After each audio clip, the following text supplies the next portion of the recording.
Buen día gente, ¿qué tal? Mi nombre es Agustín y en esta clase vamos a ver el IPM.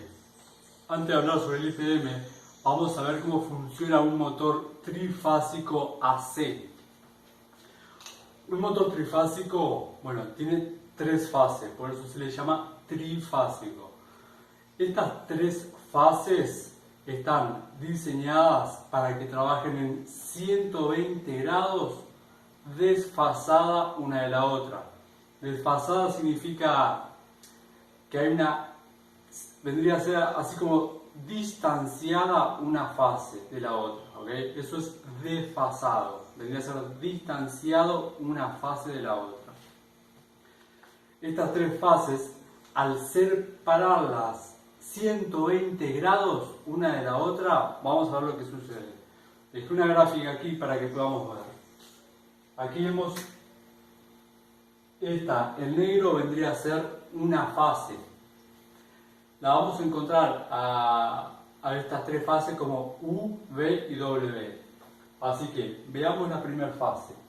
La primera fase sale del eje 0, tiene un pico positivo y llega hasta aquí. Esta vendría a ser la fase U, la que está en negro.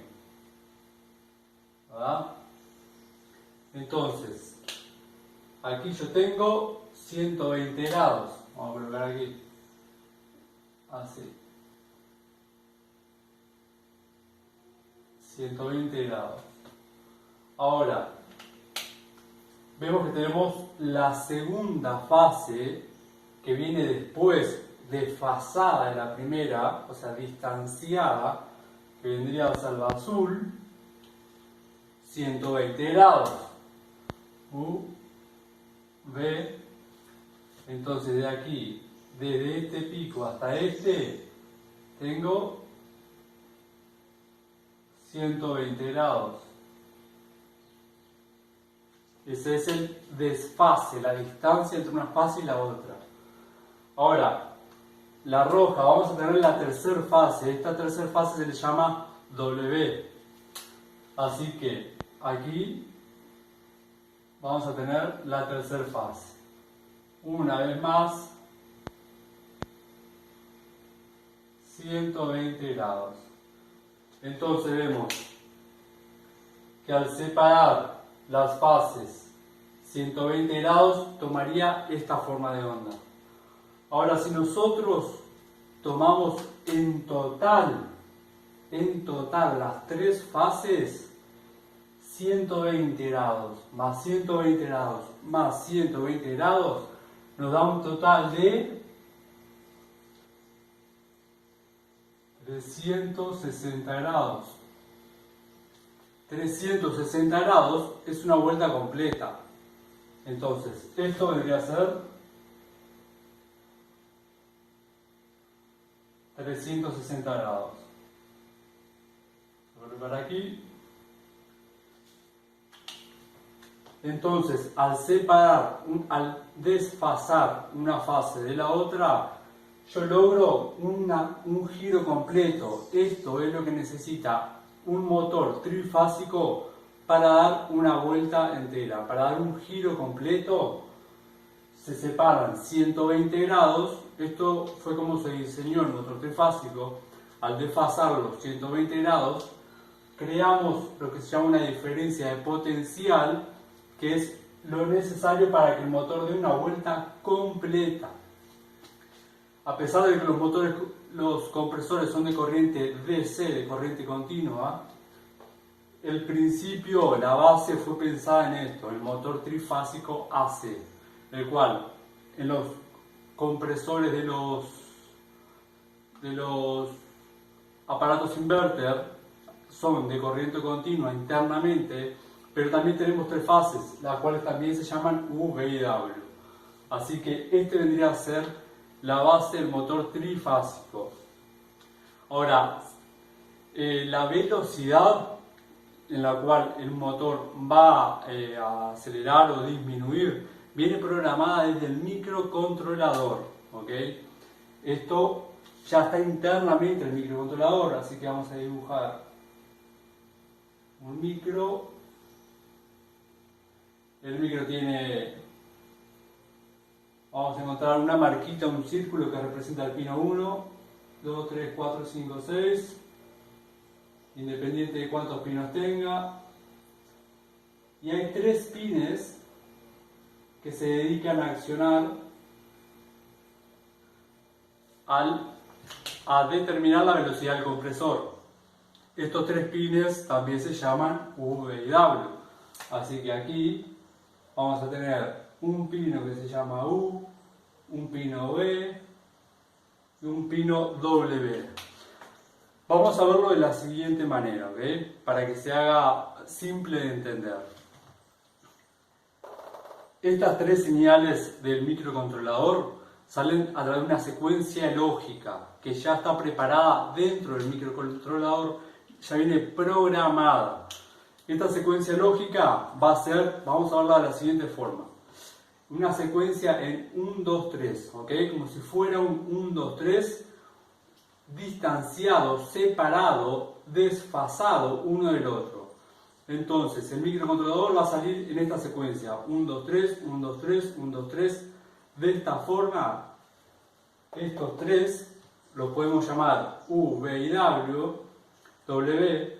Entonces va a ser U, V, W, U, V, W, en una secuencia lógica, ¿ok? Esta señal que manda el microcontrolador a través de sus 3 pins U, V y W son las que van a crear este desfase en el compresor en el VW. Entonces va a ser VW, VW, VW, VW. ¿Ok? Entonces, las señales que van a determinar la velocidad del compresor salen desde el microcontrolador, ya vienen programadas. Nosotros no movemos, no hacemos nada ahí, no modificamos jamás eso, ¿ok? Eso ya viene todo programado dentro del microcontrolador. Ahora, hay un problema en esto. El problema es el siguiente. El microcontrolador es un componente muy pequeño y trabaja con tensiones y corrientes muy bajas. Y el motocompresor necesita una tensión muy alta, corriente muy alta. Entonces el microcontrolador no tiene ese poder como para accionar, como para hacer girar el compresor. Entonces es ahí cuando necesitamos un componente que sea un módulo, una serie de componentes. Por acá.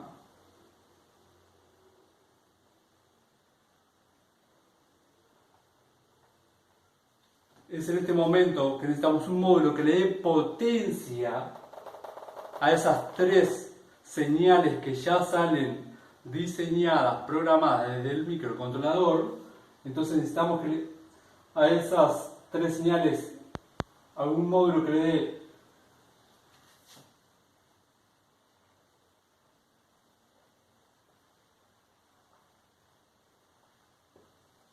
potencia, pero al mismo tiempo ese módulo que le va a dar potencia tiene que ser capaz de interpretar esa secuencia lógica de U, V y W, U, V y W.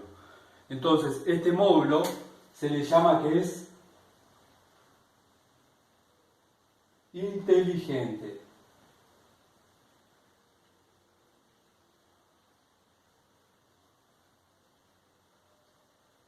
Este módulo de potencia inteligente viene a ser nuestro lindo y querido IPM. Entonces, ¿cuál es la principal función del IPM? Es interpretar esas 3 señales que salen diseñadas, ya programadas desde el microcontrolador y enviarlas al compresor, en el cual el IPM le da la potencia necesaria para que el compresor pueda girar y pueda funcionar. Esta es la principal función del IPM. ¿Okay? Si vamos a pegar un repaso, en el microcontrolador salen 3 señales ya programadas, diseñadas a través de tres señales, las cuales se le llaman U, V y W. Esas tres señales son las que van a crear un desfase entre las fases del compresor, que también se llaman U, V y W, pero para que estas señales lleguen con potencia, necesitamos un módulo de potencia inteligente, que es un inversor, es el IPM. ¿Okay? Así que ahora vamos a la práctica y identifiquemos el IPM y veamos qué mediciones podemos hacer. Así que nos vemos ahora. Comencemos con la parte práctica. La parte práctica decidí colocarla ahí en el manual, lo que vendría a ser el IPM por dentro. Toda la información que querramos ver dentro, que hay dentro de un componente, la podemos encontrar en el datasheet. Data significa información y sheet significa hoja. Entonces vendría a ser la hoja de información, la hoja de datos que existe, que nos explica qué es lo que existe dentro de cada componente. Dentro de los componentes nosotros podemos ver algo escrito, por ejemplo. Aquí vamos a ver a ver si da para ver. No sé si da para ver a través de la cámara, pero si lo ven de cerca seguro lo van a ver. Y va a ver que dice 2003, el ULN 2003. En la parte de aquí abajo dice ULN 2003. Entonces yo al colocar, por ejemplo, en internet datasheet y ULN 2003, me va a mostrar lo que hay internamente dentro de ese componente y todas las utilidades que yo le puedo dar y cómo funciona cada detalle de ese componente. Ahora, el problema es que están en inglés. Yo sé que mucha gente se limita a estudiar electrónica un poco más a fondo porque están en inglés. Todos los datasheets que existen, hasta donde yo sé, están todos en inglés, pero a la hora de reparar tarjetas, nosotros no precisamos estudiar todo un datasheet. Los datasheets están creados para la gente que quiere proyectar, o sea, están creados para quien quiera estudiarlo o para quien lo necesite en cualquier momento, pero están pensados principalmente para quien quiere proyectar algo. Supongamos que el día de mañana yo quiero crear una tarjeta con tecnología inverter. Bueno, voy a tener que estudiarme el datasheet de la primera página hasta la última. Y ahí sí, voy a tener que tomar muchas cosas en cuenta. Pero para hacer reparaciones no necesitamos estudiar todo el datasheet. Necesitamos saber que la compatibilidad entre el componente que me dio una falla y un componente que yo tenga en mi stock o que pueda encontrar en el mercado. Eso es lo que nosotros debemos de saber en un datasheet. Están en inglés y yo los he estudiado decenas de datasheets, desde la primera página hasta la última, y les garantizo que lo que debemos encontrar dentro de un datasheet son cosas puntuales, lo cuales nos van a decir si existe o no compatibilidad entre el componente que me dio un defecto y otro que yo tengo a disponibilidad para hacer el cambio. Supongamos que me dio aquí, este es el componente, el IC Power, o no sé cómo lo llamarán, el conmutador o el top. Es el componente, digamos, principal de la fuente conmutada. Supongamos que yo encontré un defecto, ¿no? En el pino 1, vengo aquí, en la escala de continuidad, ¿no? Coloco aquí en el pino 1 con el de la salida y veo que bipa. Bueno, este componente está en corto. La entrada y la salida están unidas. No va a conmutar, no va a funcionar. Necesito cambiarlo por otro. Yo a la hora de saber qué componente, por qué otro IC Power, IC conmutador, debo de cambiarlo, lo ideal es ir al datasheet y ver, pero no hay que estudiarse todo el datasheet, porque el datasheet te va a mostrar todas las funciones que puede llegar a ser el top 253, que es en este caso, que lo he escrito ahí, 253pn, pero yo no necesito, porque simplemente quiero hacer un reparo, quiero retirar este y colocar uno compatible. A la hora de de identificar cuál componente es compatible o no, en el datasheet me va a mostrar todo, pero hay que saber qué ver puntualmente y qué no. No piensen que deben de saber inglés para aprender electrónica inverter o para entender la electrónica un poco más a fondo, porque no necesitas. Yo he estudiado los datasheets de principio a fin y al final del día, a ver, lo estudio medio que por curiosidad, pero lo que realmente te sirve para saber si ese componente te va a servir o no para hacer el reemplazo, lo vas a encontrar en un renglón. Y ese renglón, la enorme mayoría son valores. O sea, vas a ver si, por ejemplo, si el pin de entrada coincide con el del pin de entrada que vos tenés. ¿Coincide? Sí. Bueno, la tensión que soporta la misma tensión. Sí. La salida coincide con el pin de salida. Sí. Bueno, entonces lo cambias y si era ese el componente, la máquina vuelve a funcionar. Es así. ¿Ok?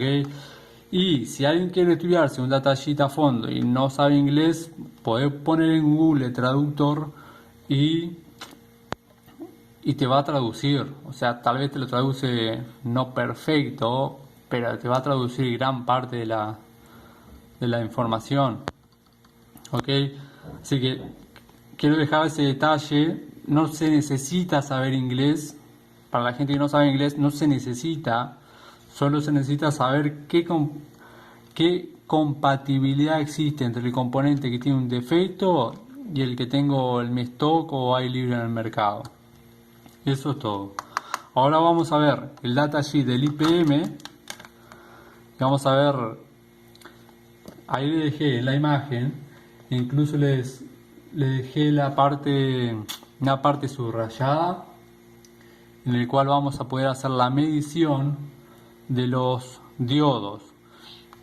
Los IPMs internamente tienen diodos y podemos hacer la medición de esos diodos, obviamente que en la escala de diodo. Entonces vamos a la escala de diodos y ahí le dejé subrayado, es el pino 8 hasta el pino 5. Nosotros en los componentes vamos a ver siempre una marquita, una flecha, que eso nos indica que es el pino número 1.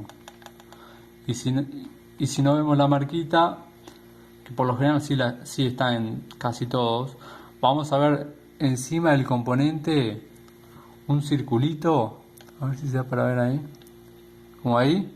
Eso me indica que aquí es el pino 1 y se lee de forma, digamos, antihoraria. Entonces yo tengo en el 2003 tengo el pino 1, el pino 2, 3, 4, 5, 6, 7, 8. Aquí abajo tengo 9, 10, 11, 12, 13, 14, 15 y 16. ¿Se acuerdan de la clase del relé? Bueno, que salía desde el micro, pasaba por el transistor llegaba al pino, desde abajo era el segundo y el tercero, por ende era el pino 1, 2, 3, 4, 5. El pino 6 y 7 son la entrada que conectaban el transistor con el 2003, 7, y a la salida vendría a ser el pino 9 y 10. Es 1, 2, 3, 4, 5, 6, 7, 8, 9, 10 y 11. 10 y 11 son la salida para el relé. Esto lo vimos en la clase de relé. Ok, así que así es como se leen los CI, los circuitos integrados. Todos estos circuitos integrados, internamente aquí, o hay transistor, o hay diodos, o hay resistores. Entonces nosotros, yendo al datasheet, escribiendo, por ejemplo, en Google datasheet, si vos escribís esto en Google datasheet FNA 41560, te va a salir el del IPM y te va a explicar, te va a mostrar las imágenes, cómo trabaja, lo que tolera, te va a mostrar absolutamente todo, todo. Pero nosotros, para hacer reparaciones, necesitamos solo saber si es compatible o no con el componente que nosotros tenemos. Así que no hay limitación para estudiar datasheets. Veamos entonces en este IPM qué es lo que vamos a ver. Si tenemos diodos, ahí yo le dejé marcado desde el pino 8 al 5, ¿ok? Si esta flechita es el pino número 1, yo aquí tengo el pino 1, 2, 3, 4, 5, 6, 7 y 8. Así que el segundo pin de abajo es el pin número 8. Yo veo un diodo ahí, ¿verdad? Acá tengo la imagen. Este es otro que se lo voy a mostrar ahora. Así que, si yo tengo el diodo aquí, ¿no? ¿Se ve? Yo coloco la puntera roja en el ánodo y la puntera negra en el cátodo. En la escala de diodo, ¿verdad? Si yo sigo esa línea, veo que esa línea viene para aquí. Y entonces yo aquí pondría la puntera roja. Si continúo esa línea, veo que sigue para aquí arriba. Y aquí tengo otro pin. Entonces yo mido acá y me tiene que dar un valor. Ahí estoy midiendo este diodo. Si quiero medir el otro, coloco el pino la puntera roja aquí. Se va a enviar una señal, va a pasar por el diodo y vendría hasta aquí y estaría midiendo este diodo. Lo mismo con este otro. Donde vean un punto negro significa que hay una conexión. Entonces, si este punto conecta a este, aquí yo tengo un pin y aquí vendría el otro. Entonces yo mido aquí y aquí, me tiene que dar este diodo. Y así sucesivamente. Esta es para un modelo. Ahora vamos a ver el modelo ese que le dejé ahí a ustedes. Vimos que entre el pino 5 y 8, ¿verdad? Así que yo pongo la puntera roja en el pino 5. Digo en el pino 8, que vendría a estar el ánodo.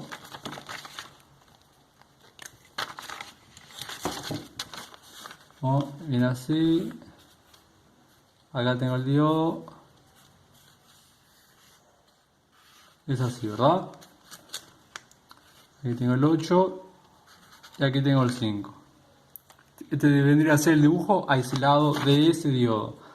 Así que si yo vengo con la puntera roja en el 8, que es este de aquí, y la puntera negra en el pino 5, ¿se va para ver ahí? Todo lo mismo en la placa mismo, ¿eh? El pino 5 es 1, 2, 3, 4, 5. Este de aquí. 8 y 5 y me da 4, un valor del diodo, 0,412. Ahí estoy midiendo ese diodo que yo les dejé ahí remarcado en rojo. Supongamos que quiero medir otro diodo. Vamos a medir el del pino 5. Veo que continúa hasta el pino 3. Así que sería aquí y aquí. Y me da un valor de diodo.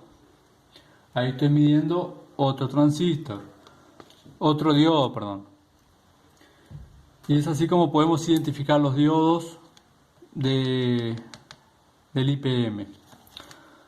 En este caso, en esta tarjeta, aquí tenemos otro componente. Está escrito ahí PFC. Y aquí está escrito IPM. La Samsung tiene estos dos, pero la enorme mayoría de las tarjetas tiene solo el IPM. Por ejemplo, esta console, acá hay un transistor, un diodo, puente de diodos y el IPM. Este esquema que yo me imprimí aquí es de este IPM, por ejemplo. Entonces vamos a estudiarlo. Si yo quiero medir un diodo cualquiera de estos, ¿no? Vamos a querer medir este. Vengo del pino 24, va a ser este recorrido, va a pasar por el diodo y sube hasta el pino 27. Así que en este caso está escrito solo, para ver ahí, aquí 21, pero bueno, es simplemente contar 21, 22, 23, 24, 25, 26, 27. Allí está escrito 27 también. Así que del 24 al 27 yo estaría midiendo este diodo. Vamos a ver.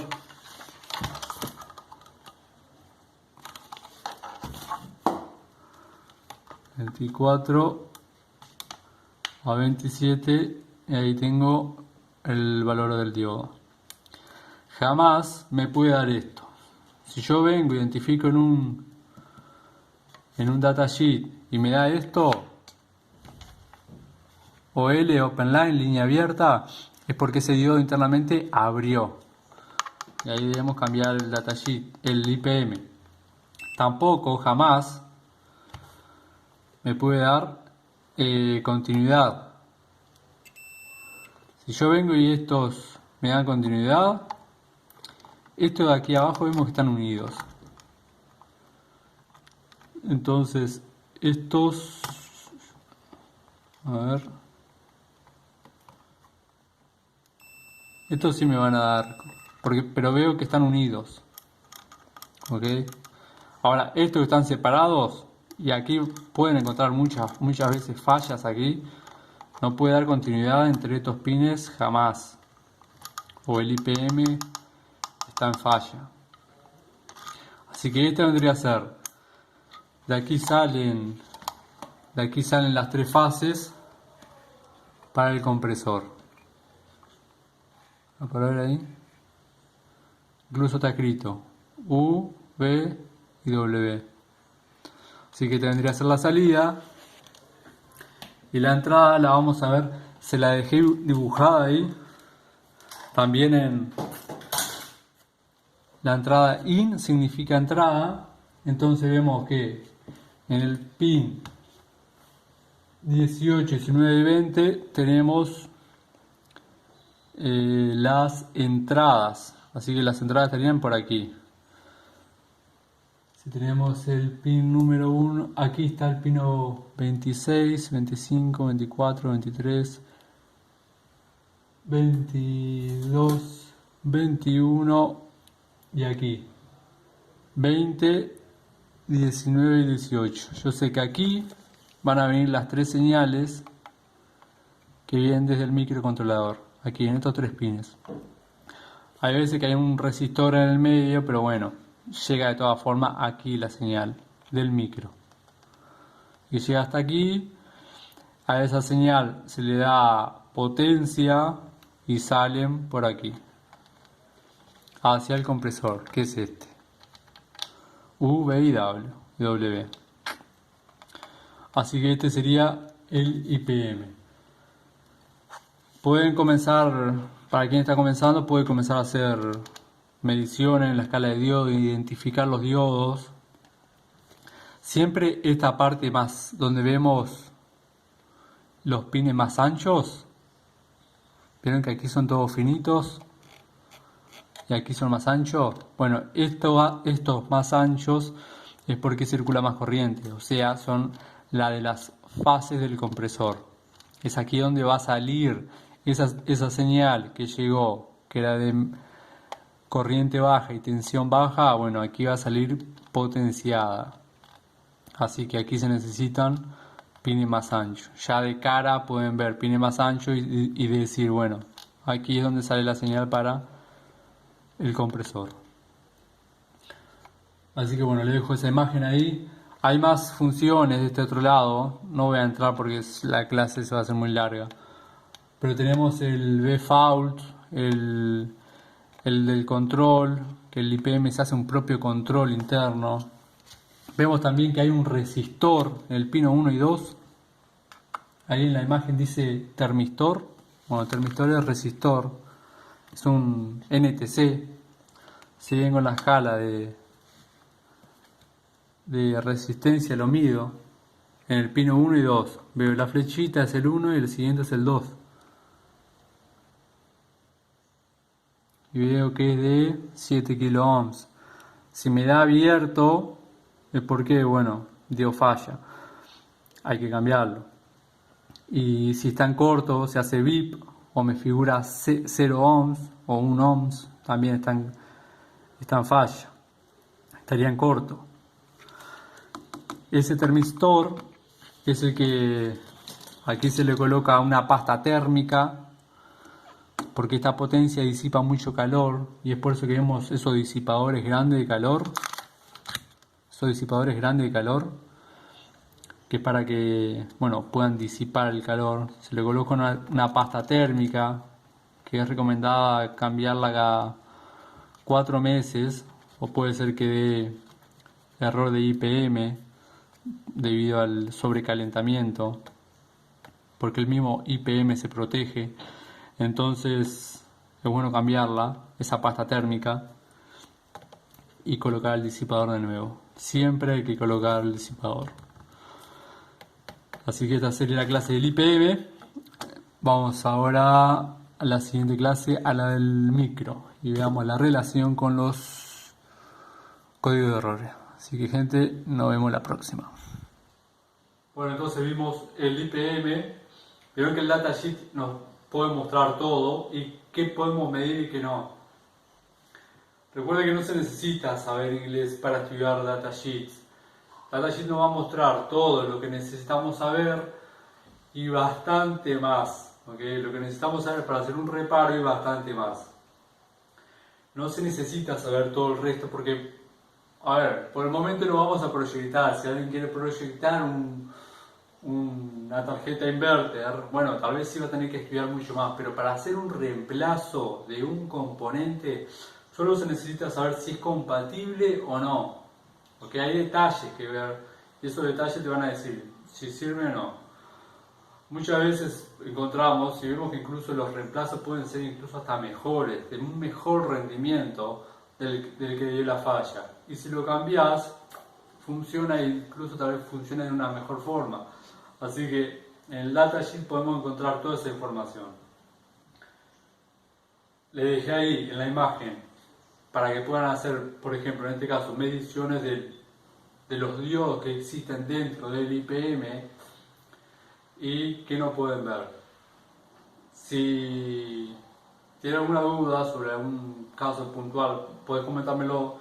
Y si te gusta esta serie de clases, también hacémelo saber, así yo tengo también un retorno de saber si están siendo útiles o no. Y si tenés algún grupo de WhatsApp, te agradezco que se los compartas, porque estoy seguro que hay mucha gente que está queriendo aprender sobre la tecnología inverter. Está bueno que entre todos nos podamos ayudar, así que te mando un fuerte abrazo y hasta la próxima.